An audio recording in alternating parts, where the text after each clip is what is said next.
Here's today's project that I almost forgot to take a beginning of. I am putting two privacy, I'm not going to call them a fence, more like a wall. They're going to be 12 to 13 feet tall. And I don't know if you can see, but that's the road out there. So I want to make it so you can't see the guest retreat slash mobile mansion from the road or from the gate. So I'm putting two 12 foot, like I said, 12 to 13 foot walls, 6 by 6s, and I dug the holes already. Concrete. You got the pickets, 6 by 6s, everything over there. There's the gate. So there'll be one here. So this one will block the view from the gate. So you can see the holes. I'll walk to the gate.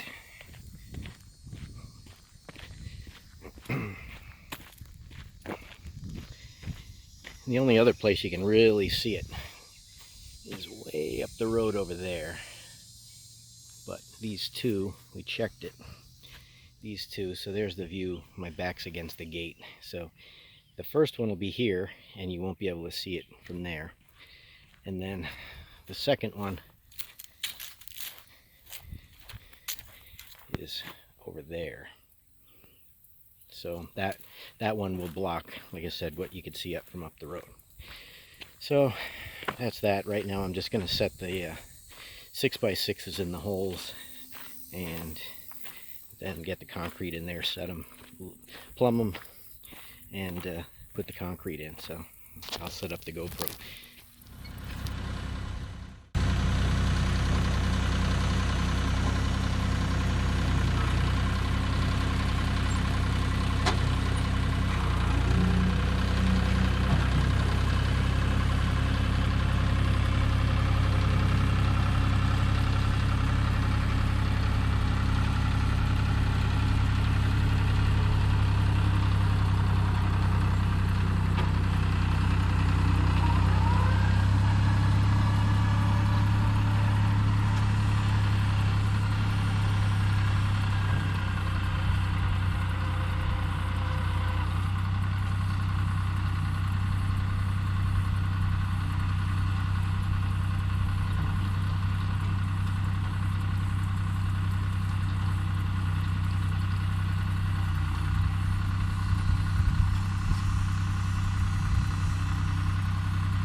for some concrete.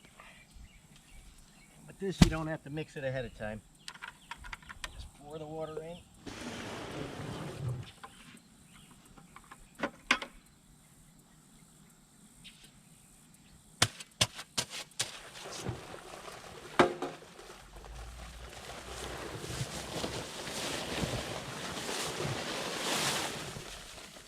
Make sure you do it even, otherwise you move the post. These are kind of hard to move anyway. They're pretty heavy, but still.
About an 18-inch hole, 3 feet deep.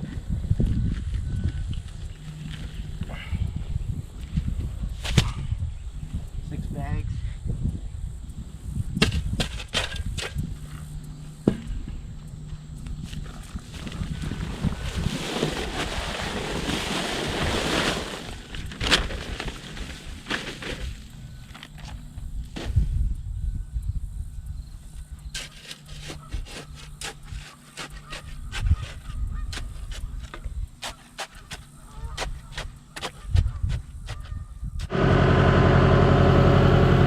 Bringing out some scaffold.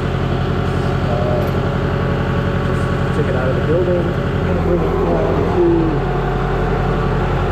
the privacy wall and set it up for tomorrow. Make it a lot easier. I'll let you put a little bit of glue.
Alright, let's see if she'll start.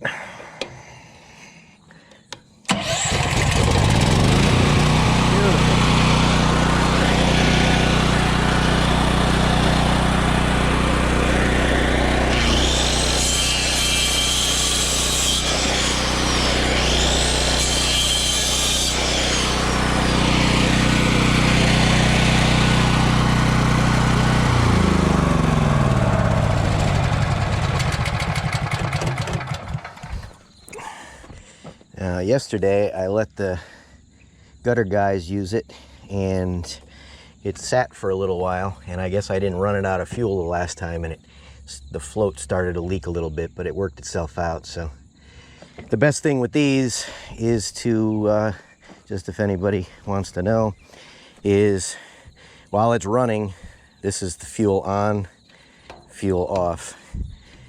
Shut the fuel off while it's running and let the thing stall, run out of fuel, and that will take all the fuel out of the where the floats are under the carburetor. And you won't, because what happens is they get gummed up and they stay open and then they leak out. But luckily that one cleared itself, because this is a new machine. I bought this for Hurricane Florence, and it worked good. And I just bought a 12,500 one, because I found out that that one, 7,000, well, what is it, 8750, but starting, is not enough to turn my 1.5 horse well pump.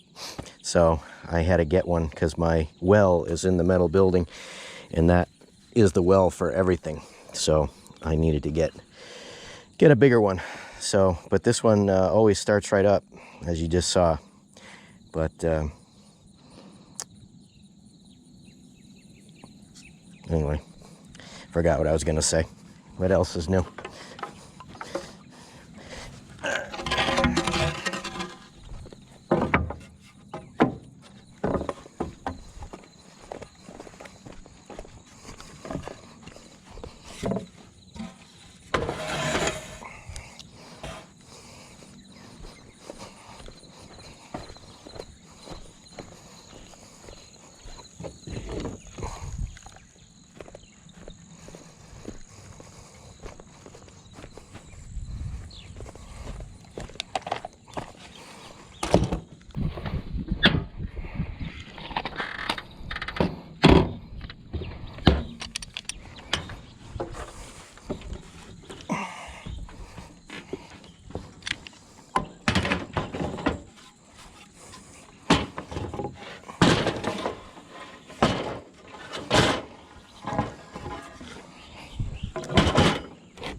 have been nice if I brought my, well, I don't really use a pouch, I use a vest. I used to use pouches years ago, and about 15 years ago switched over to a vest, tool vest. Like it much better.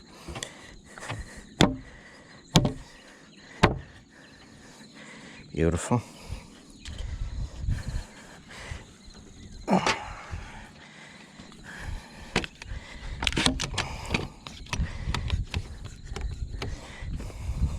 But I don't feel like going back to get it, so I'll get it later. This is just a stiffening web to keep this 2x4 from flexing.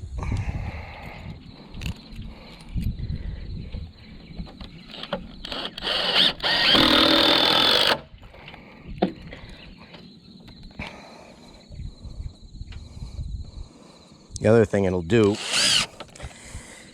is it will straighten. If this board has a bow to it, which there's no boards that are perfectly straight, that it will straighten it out, help straighten it out. You still have to look at it, but for the most part, it'll help straighten it out. But it definitely stiffens it up. This is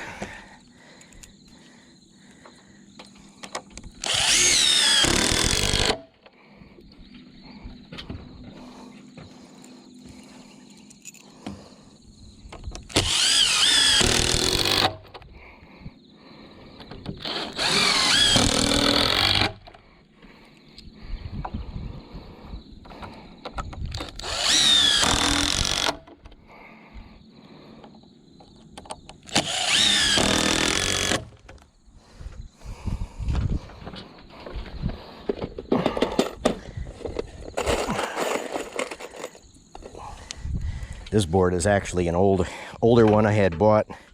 One of the other projects that I'm going to be doing soon is in the metal building where the well is.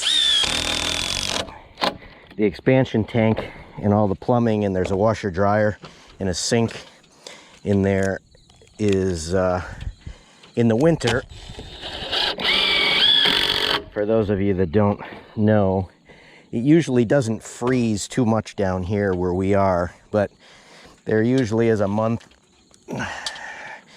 of December and a little bit of January where we'll get some nights that'll be cold. It'll go down. A couple of years ago we had a whole week where it was 13 degrees, which is very unusual. And I was putting heat lamps on the plumbing in there.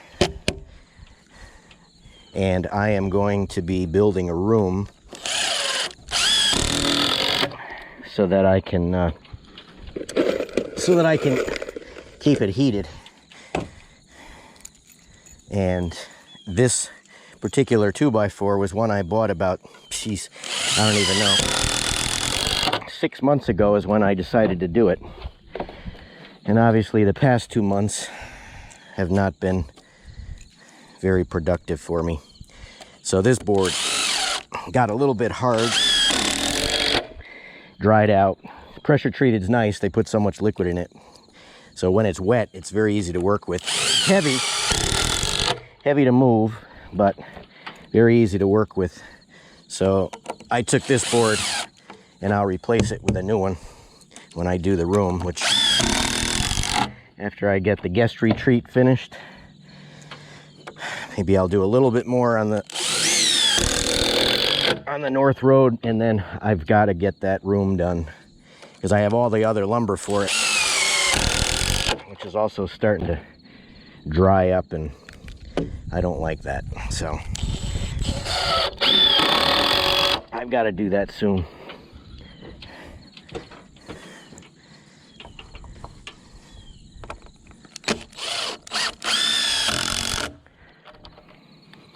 So basically what this wall is just 2 rows of 6-foot pickets. So there'll be a 6-foot 6 foot here and then there, and I meant to, of course, I get thinking about other things and I forgot.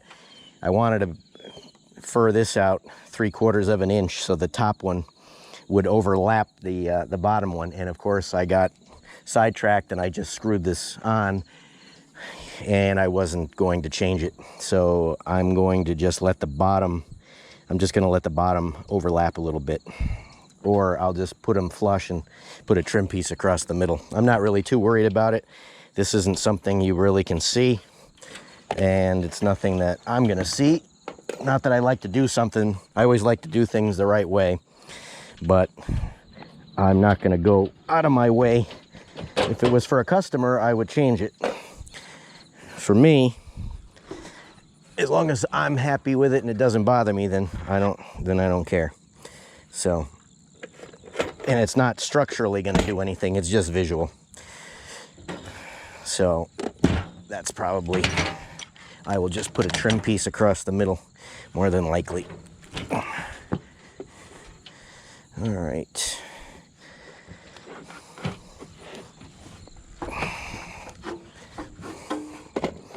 Got to get the scaffold down.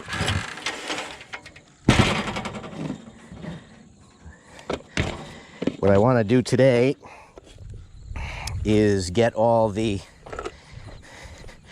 on both walls, I want to get all the framework up, not worry about the pickets today. I'm going away this weekend, going back to see my daughter. I don't mind saying it now because you won't see the video until after I get back, so I don't like to say when I'm not going to be here, but I can say when I'm not going to be here. So after the fact, so I'm not going to have time to get the pickets done until next week. I don't come home, won't be home till Tuesday. So, but what'll happen with these, especially with the lumber today, the way they grow the trees so fast, the lumber will twist. Being out in the sun, getting baked in here all day, these things will start to twist if I don't put the frame on it. The frame will hold it, but if I don't, they'll be all twisted, and then it's next to impossible to try to fix that. Let's get a drink while we're at it. And these cost too much. These 6x6s are about 40 bucks a piece, which really isn't a bad price, I suppose, but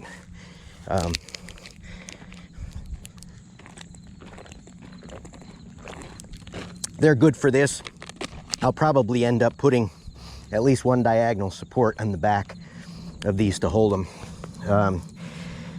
A lot of people build their pole barns and stuff out of 6x6s, but anything that's like 12 feet tall should be 8x8s.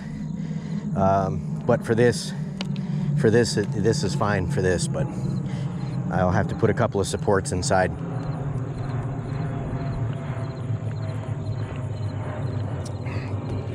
There goes a Spirit plane, and they're copying them, the geese. But Spirit goes into Myrtle Beach Airport, flies right over. That's what we fly usually, and you look out the window and we can see our place.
74 3/4.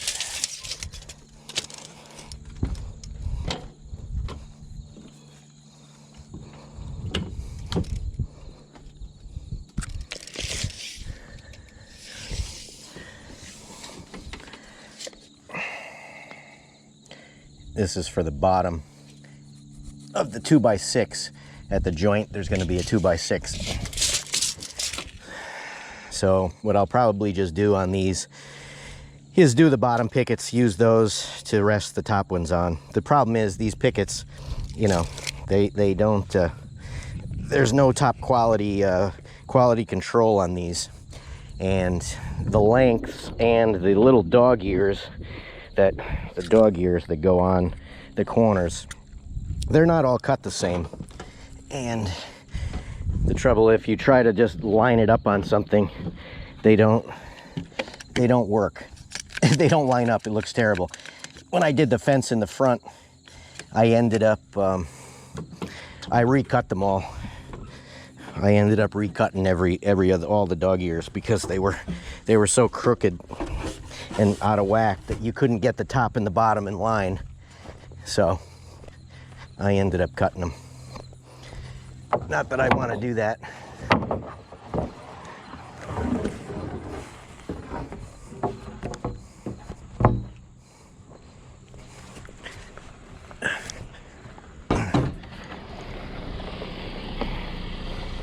You'll be on camera. No.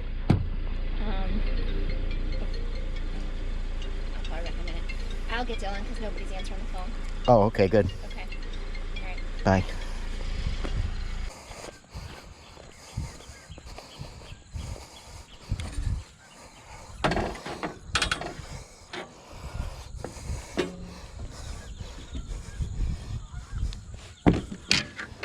Hope you're with me, David. I wish you were here.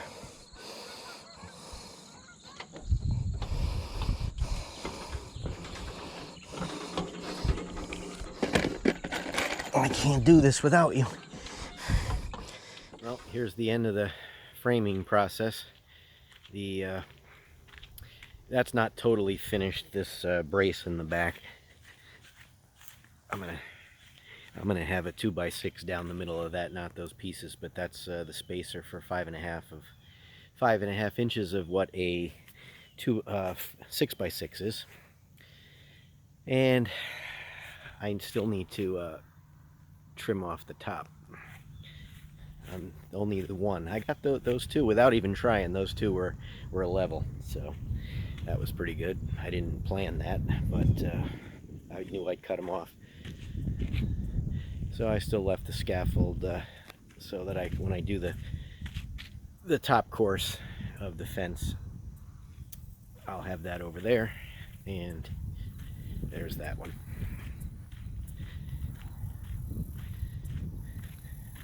So tomorrow or the next day, I'll put the fencing on. I do need to cut the grass. Hasn't rained much, but we've got a lot of they're called sand spurs. It's like a weed, but it grows with these little micro pricker balls that stick to your anything, socks, feet, skin, shoelaces. So I think tomorrow, temperature dropped a little bit. It's only about 79 degrees today, overcast, so it was nice to get this done. And I just came back yesterday from visiting my daughter and grandson and son-in-law, so I was just getting back in. I wanted to get the rest of this done and get the framing finished and get the fencing up, but I'll probably do that in a day after next, so on Thursday. Today is Tuesday. So, and again, I'm still waiting on the septic. I'm still waiting on the septic people to come to give me the permit, because I can't get any of the other permits without having that. So, of course, hurry up and wait. They're like the Army. But that's a look at the framing, and next one I'll show you is when I do put the actual fencing on there. And I figured I'll show you one of those sand spurs, because it just stuck into my foot. Let's see, it won't focus, will it? Well, you can't really see it, but it's stuck into my finger. And I tried to pull it off. Nasty little things. Unbelievable. And that isn't my middle finger, so don't worry.